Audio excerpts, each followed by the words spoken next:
नमस्कार मित्रांनो, स्वागत आहे तुमचं आजच्या नवीन एका व्हिडिओमध्ये। मित्रांनो, राज्यामध्ये जून 2025 ते सप्टेंबर 2025 या कालावधीमध्ये अतिवृष्टीमुळे शेतकऱ्यांचं खूप मोठं नुकसान झालं होतं। या नुकसानीच्या भरपाईसाठी शासनाकडून एक शेतकऱ्यांसाठी पॅकेज जाहीर करण्यात आलेलं होतं।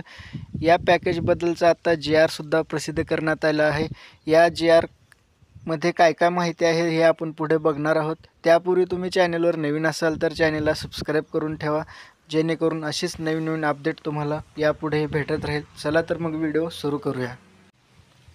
या ठिकाणी तुम्ही बघू शकता, दिनांक 9 ऑक्टोबर 2025 रोजीचा हा जी.आर आहे। राज्यात माहे जून ते सप्टेंबर 2025 मध्ये अतिवृष्टी व पूर आपत्तीमुळे बाधितांना विशेष मदत पॅकेज, रिलीफ पॅकेज व सवलती घोषित करण्याबाबतचा हा जी.आर आहे।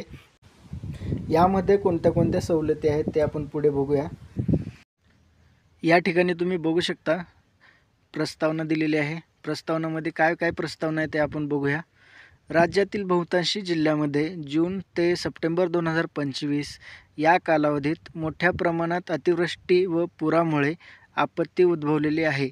यामुळे शेतकऱ्यांचे शेतीपीक नुकसान, शेतजमीन खरडून जाणे, विहिरींचे नुकसान असेल, मनुष्य व पशुहानी असेल, घरांची पडझड झालेली असेल, घरातील वस्तू साहित्य नुकसान, वैयक्तिक तसेच सार्वजनिक मालमत्तेचे नुकसान, मोठ्या प्रमाणात नुकसान झालेले आहे।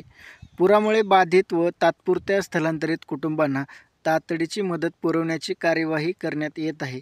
विभागीय आयुक्तांकडून व कृषी विभागाकडून नुकसानीबाबत प्राप्ती तपशिलानुसार जून ते सप्टेंबर 2025 या कालावधीत 253 तालुक्यामधील शेतीपीक, शेतजमीन नुकसान तसेच वैयक्तिक व सार्वजनिक मालमत्तेचे नुकसान झालेले नुकसान विचारात घेऊन शासनाने 7 ऑक्टोबर 2025 रोजी घेतलेल्या शासन निर्णयानुसार बाधितांना व आपत्तीग्रस्तांना विशेष मदत पॅकेज, रिलीफ पॅकेज व सवलती देण्याचा निर्णय घेण्यात येत आहे। आता यामध्ये शासन निर्णय काय आहे ते आपण बघूया। राज्यातील 253 तालुक्यामध्ये जून ते सप्टेंबर 2025 या कालावधीत खरीप हंगाम अतिवृष्टी व पुरामुळे शेती पिकांचे नुकसान झालेले आहे। शेतजमीन खरडून जाणे, विहिरीचे नुकसान असेल, मनुष्य व पशुहानी यांचे नुकसान असेल, घरांची पडझड झालेली असेल, घरातील वस्तू व साहित्य यांचे नुकसान झाले असेल, वैयक्तिक व सार्वजनिक मालमत्तेचे नुकसान झालेले असेल, त्यामुळे राज्यातील 253 तालुक्यामध्ये अतिवृष्टी व पुरामुळे बाधित तालुके म्हणून घोषित करण्यात येत आहेत। बाधित तालुक्यांची यादी शासन निर्णय सोबतच्या परिशिष्ट अ मध्ये नमूद केलेली आहे।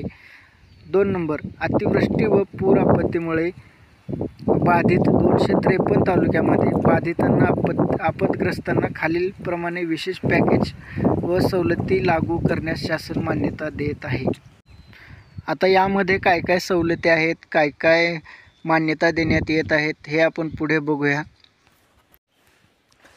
यामध्ये मदत आहे मित्रांनो, 1 नंबरला आहे अनुक्रमणिका, 2 नंबरला आहे बाप, 3 नंबरच्या कप्प्यात आहे राज्य आपत्ती प्रतिसाद निधीचे मदतीचे दर व निकष आहेत। यामध्ये सर्वात पहिल्यांदा आहे आपत्ग्रस्त मृत्यू व्यक्तींच्या कुटुंबियांना देण्यात येणारी आर्थिक सहाय्य। जर मृत्यू व्यक्तीच्या वारसांना 4 लाख रुपये। 2 नंबरला आहे अवयव अथवा डोळे निकामी झाल्यास देय आर्थिक सहाय्य आहे।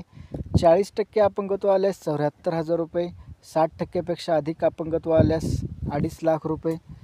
3 नंबरला आहे जखमी व्यक्ती दवाखान्यामध्ये दाखल झाला असल्यास आणि त्याला दवाखान्यात 1 आठवड्यापेक्षा जास्त कालावधीसाठी ॲडमिट असल्यास 16,000 रुपये भेटणार आहेत आणि 1 आठवड्यापेक्षा कमी कालावधीसाठी दवाखान्यात ॲडमिट असल्यास 5,400 रुपये भेटणार आहेत। 4 नंबरला आहे पूर्णतः नष्ट झालेल्या पक्क्या किंवा कच्च्या घरासाठी किती रक्कम ठरली आहे बघा, 1,20,000 रुपये प्रति घर सपाट भागातील लोकांसाठी आणि 1,30,000 रुपये डोंगराळ भागातील लोकांसाठी असतील।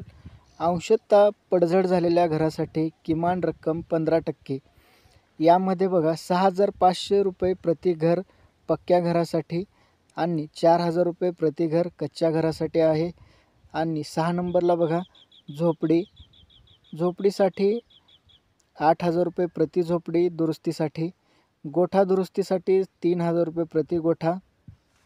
अशा प्रकारची हे शासनाकडून आर्थिक मदत देण्यात येणार आहे.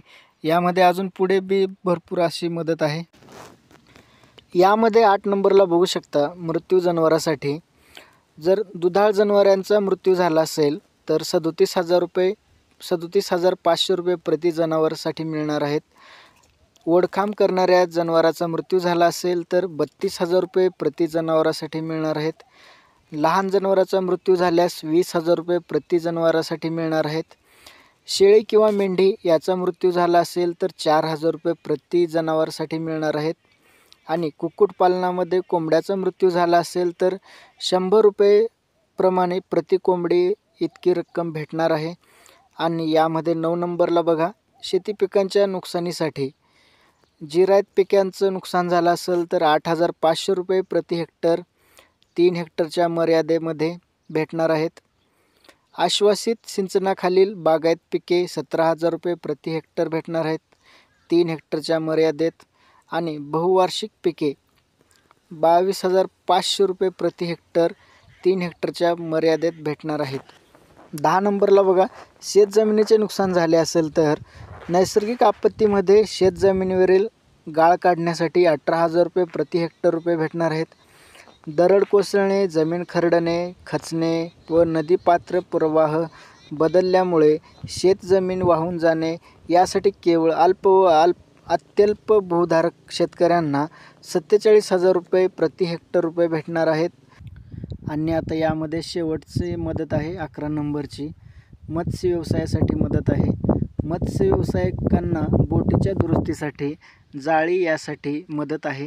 6,000 रुपये बोटींची अंशतः दुरुस्तीसाठी 6,000 रुपये. 15,000 रुपये पूर्णतः नष्ट झालेल्या बोटीकरिता. आणि 3,000 रुपये अंशतः बाधित झालेल्या जाळ्यांच्या दुरुस्तीसाठी. आणि 4,000 रुपये पूर्णतः नष्ट झालेल्या जाळ्यासाठी. आता यामध्ये सवलतीसुद्धा देण्यात आले आहे. जमीन महसुलात सूट देण्यात आली आहे. सहकारी कर्जाचे पुनर्गठन, शेतीशी निगडीत कर्जाच्या वसुलीस स्थगिती 1 वर्षासाठी स्थगिती देण्यात येणार आहे. तिमाही वीज बिलात माफी भेटणार आहे. परीक्षा शुल्कात माफी भेटणार आहे. 10वी व 12वीच्या विद्यार्थ्यांसाठी फी माफी भेटणार आहे.